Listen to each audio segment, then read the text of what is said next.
the House of Commons has passed a bill devised by the leader of the opposition, who I see is not in his place, but his colleagues. He's characteristically evasive, if not frit, Mr. Speaker. It's a bill that effectively ends the negotiations. A bill that demands an extension at least until next year and perhaps for many more years to come, and a bill that insists Britain acquiesce to the demands of Brussels and hands control to our partners. It's a bill designed to overturn the biggest democratic vote in our history, the 2016 referendum.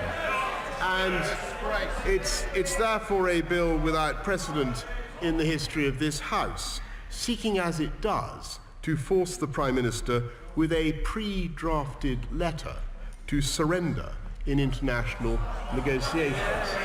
And I refuse to do this, Mr. Speaker, and it's clear that there is therefore only one way forward for the country. The House has voted repeatedly to leave the EU, and yet it has also voted repeatedly to delay actually leaving. It is voted for negotiations, and today, I'm afraid, it has voted to stop, to scupper any serious negotiations.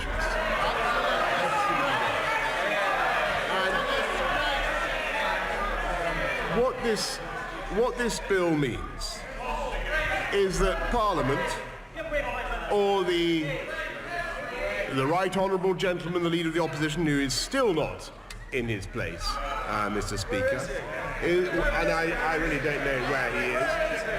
He refuses to give battle, or at least to engage in argument tonight. Perhaps that's a sign of how he intends to pursue things in the weeks ahead.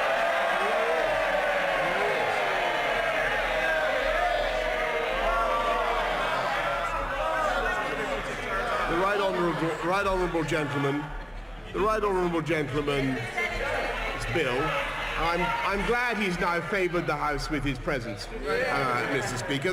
The Right Honourable Gentleman's bill, amongst its other functions, is to take away the right of this country to decide how long it must remain in the EU, and handed that power to the EU. And I'm afraid it is time, that is what it does, and I'm afraid it is time for this country to decide whether that is right. The country must now decide whether the Leader of the Opposition or I go to those negotiations in Brussels on the 17th of October to sort this out, because everybody will know that if the Right Honourable Gentleman were to go there, were to be the Prime Minister, he would beg for an extension, he would accept whatever Brussels demands, and we would then have years more dither and delay, yet more arguments over Brexit, and no resolution to the uncertainty that currently bedevils this country and our economy. And everyone knows by contrast that if I am Prime Minister, I will go to Brussels and I will try to get a deal, and believe me, I know that I can get a deal. But if they, Mr. Speaker, if they won't do a deal, I think it would be eminently sensible for them to do so, and as I say, I believe that they will, then under any circumstances, this country will leave the EU on October the 31st. Mr. Speaker, it is completely impossible for government to function if the House of Commons refuses to pass anything that the government proposes. And in my view, and the view of this government, there must now be an election on Tuesday, the 15th of October, and I invite the Right Honourable Gentleman to respond, to decide which of us goes as Prime Minister to that crucial council on Thursday, the 17th of October. I think it's very sad that MPs have voted like this, but if I'm still Prime Minister, I do. I think it's a great dereliction of their democratic duty, Mr. Speaker.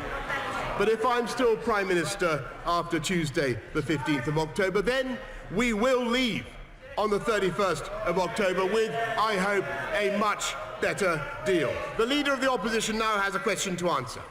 He has demanded an election for 2 years while blocking Brexit. He said only 2 days ago that he would support an election.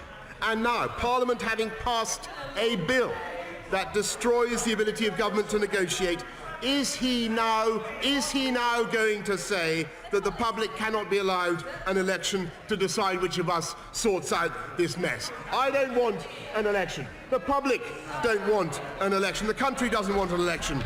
But this House has left no other option than letting the public decide who they want as Prime Minister, and I commend this motion to the House. The question is that there shall be an early parliamentary general election. I call the Leader of the Opposition, Mr. Jeremy Corbyn. Thank you, Mr. Speaker. This is the second time I've replied to a Conservative Prime Minister seeking to dissolve Parliament to call an election because they didn't have a deliverable Brexit policy. Although I'm not condemning the Right Honourable Member for Maidenhead by comparing her to a successor, she at least made detailed speeches setting out her Brexit policy, even if we fundamentally disagreed with them. This Prime Minister claims he has a strategy, but he can't tell us what it is. The bigger problem for him is that he hasn't told the EU what it is either. And at Prime Minister's question time today, as with the statement yesterday, he was unable to say whether he's even made any proposals whatsoever to the EU. And it's basically a policy that's cloaked in mystery, like the Emperor's new clothes. There really is absolutely nothing there. And the naked truth is that the reality is deeply unpalatable. A disastrous no-deal Brexit to take us into the arms of a trade deal with Donald Trump that will put America first and Britain a distant second. The Prime Minister knows there is no mandate for no deal, no majority support for it in the country, and no majority for it in this House. The Chancellor of the Duchy of Lancaster, the co-convener of the Vote Leave campaign, said in March this year, we didn't vote to leave without a deal. Even the leaders of the Leave campaign are absolutely clear that the referendum confirmed no mandate for no deal. No deal. No deal. No deal. No deal is opposed by every business group, every industry body, every trade union, and by this House, as today's votes and others have shown. Mr. Speaker, we want an election because we look forward to turfing this government out.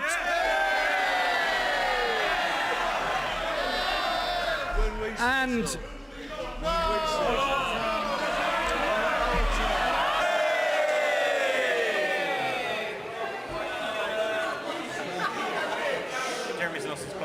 does the Leader of the Opposition want a general election? A yes or no will suffice. Well, he obviously didn't hear what I just said. I was about to point out, before I was gently interrupted by the Honourable Member, that the offer of the election today is a bit like the offer of an apple to Snow White and the Wicked Queen, because what he's offering is not an apple or even an election, but the poison of a no deal. So, Mr. Speaker, I repeat what I said last night.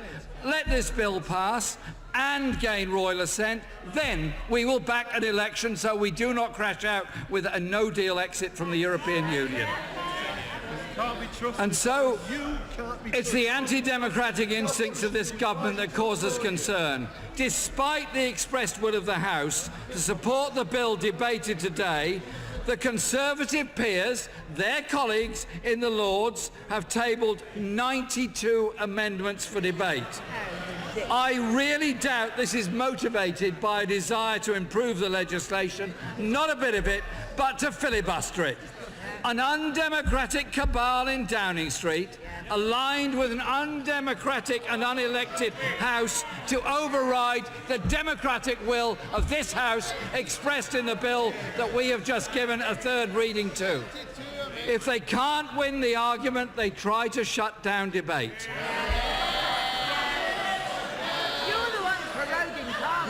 We had the Prime Minister deciding to prorogue Parliament in August, and today he wants to dissolve Parliament to shut down scrutiny. He cannot handle dissent. He cannot handle dissent and debate in his own party, and has extraordinarily expelled 21 of his own MPs who voted against him last night.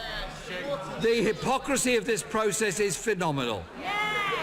From a Prime Minister who twice voted against the last Prime Minister's Brexit plans. A general election isn't a plaything for a Prime Minister to avoid his obligations, to dodge scrutiny or renege on commitments. He is committed to renegotiate Brexit, but where is it? Where is the plan? Where are the proposals? If he has a Brexit plan, be it no deal or the new mystery proposal deal that we've yet to see any information of, then he should put it before the public in a public vote, a referendum or a general election, and seek a mandate for them. Let the Prime Minister go to Brussels tomorrow and ask for an extension so that he can seek a mandate for his unknown Brexit plan and put it before the people. The truth, Mr. Speaker, is that this motion from the Prime Minister is about playing a disingenuous game that are unworthy of his office. I look forward to the day his government and his party and all their austerity and misery they've heaped on this country are turfed out of office, and we prevent this country crashing out on the 31st of October with all the damage he knows, because he's already seen the documents, it will do to people's lives and job prospects in this country. It's a cynical movement from a cynical Prime Minister.